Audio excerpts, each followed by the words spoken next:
Hello friends, मैं हूं CK Chaudhary M study YouTube channel से लाइव और आपको एक छोटा सा जागरूकता संदेश देना चाहता हूं कोरोना वायरस के ऊपर।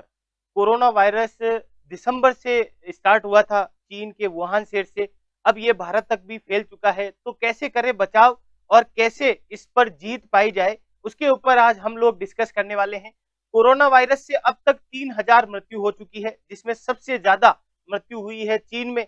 दूसरे नंबर पर है दक्षिणी कोरिया। और इससे डरने वाली बात नहीं है दोस्तों। अफवाहें जो चल रही है कि कोरोना वायरस इस मुकाम पर पहुंच गया है कि आने वाले समय में काफी त्रासदी और हानि होने वाली है, लेकिन ऐसा कुछ भी नहीं है।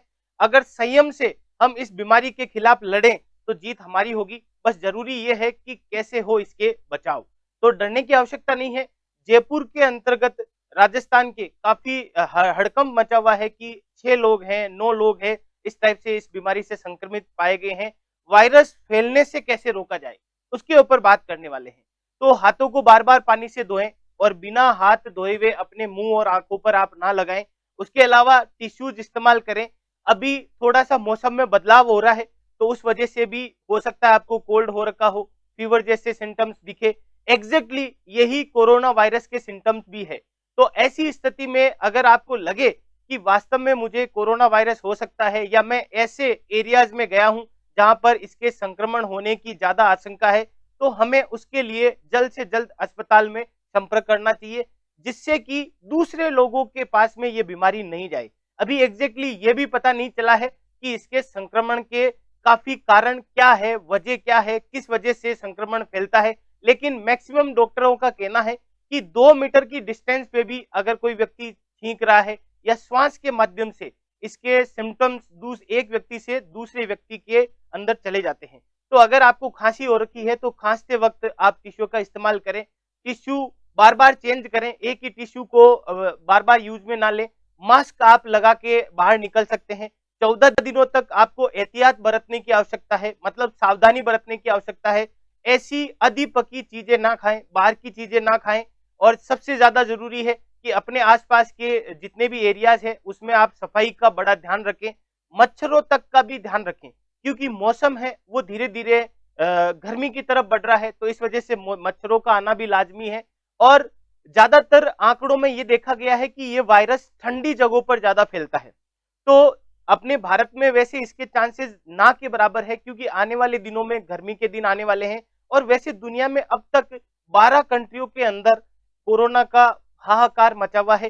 तो ज्यादातर बातें वो है कि हमें इसको फैलने से कैसे रोकना चाहिए, जिससे कि हम इससे संक्रमित ना हो।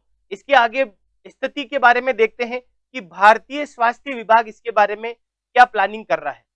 12 देश हैं अपने पूरे वर्ल्ड के अंदर जिसमें इसका प्रकोप ज्यादा है, जिनमें चीन है, सिंगापुर है, थाईलैंड है, हांगकांग है, जापान है, दक्षिणी Korea, Vietnam, Malaysia, Indonesia, Iran, Italy. सभी ये 12 कंट्रियां हैं। अब तो भारत का भी नंबर आने लगा है। भारत में सबसे पहले केरल राज्य के अंतर्गत 3 संदिग्ध पाए गए थे, जिनको आइसोलेटेड वार्ड में उनका पूरी अच्छी तरीके से उपचार करके उनको छुट्टी भी मिल गई है। तो इसकी डरने वाली कुछ भी बात नहीं है। आइसोलेटेड वार्ड डेवलप किए गए हैं। अपने दिल्ली के अंदर भी लगभग 250 बेड वाला एक आइसोलेटेड वार्ड डेवलप किया गया है।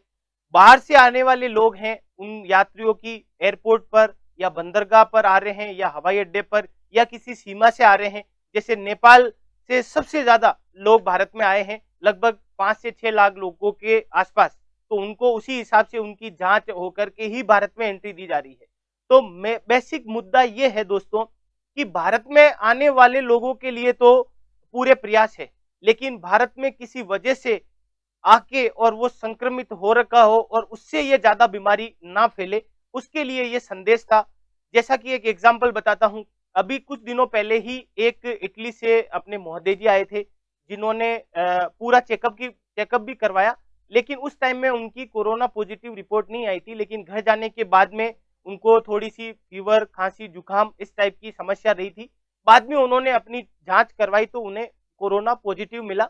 उसके बाद में वो बर्थडे पार्टी में भी इंक्लूडेड थे और स्कूल के माध्यम से ये काफी अफवाह फैली थी, और जिसकी वजह से 2 स्कूलों को काफी दिनों के लिए बंद भी कर दिया।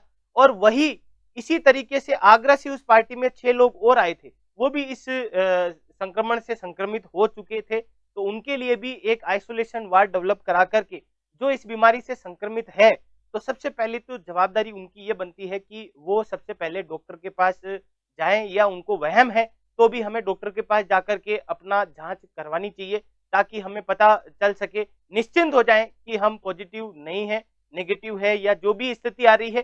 तो जब भी आपको खाँसी, बुखार, जुकाम इस टाइप का, सर दर्द का या पेन, बॉडी पेन, या आपको साँस लेने में दिक्कत आ रही हो, या चेस्ट पेन हो रहा हो, या बुखार हो रखा हो, सूखी खाँसी हो, या सर दर्द कर रहा हो, चक्कर आ रहा हो, एनर्जी आपको फ़ील नहीं हो रही हो, तो जल्द से जल्द आपको निकटवर्ती अस्पताल में पहुँचना चाहिए। वहाँ पर जाकर के अपना जो भी सैंपल है वो दे कर के आपको मोरल ड्यूटी बनती है ये। और दूसरी चीज़ ये भी है कि ये स्थिति आए ही नहीं, तो उसके लिए हमें सबसे पहले एहतियात बरतने की आवश्यकता है।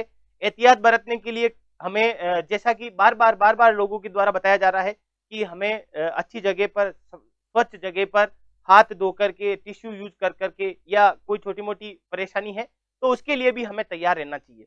भारत के अंदर भारत सरकार जो कि स्वास्थ्य विभाग है, वो पूरी तरीके से उसने हरी झंडी दिखा दी है। कोरोना के लिए अगर ऐसी स्थिति आएगी तो वो पूरी तरीके से तैयार है। तो अफ़वाहों से बचें, डरें नहीं, इस बीमारी से हम लड़ कर के जीत सकते हैं।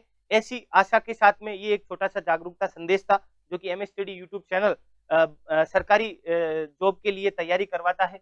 निरंतर उसकी लाइव क्लासेस चलती है, तो अगर आप उसमें इंटरेस्टेड हैं, तो ज़रूर वो लाइव सेशन आप लिया करें। और राजस्थान पुलिस, रीट, पटवार आदि की तैयारी निरंतर चलती है लाइव क्लास के माध्यम से। एम स्टडी यूट्यूब चैनल अगर आप पहली बार हैं तो सब्सक्राइब करें, और लाइक भी करें, और शेयर भी करें, और अपने कमेंट भी करें। इसी के साथ आप सबको धन्यवाद।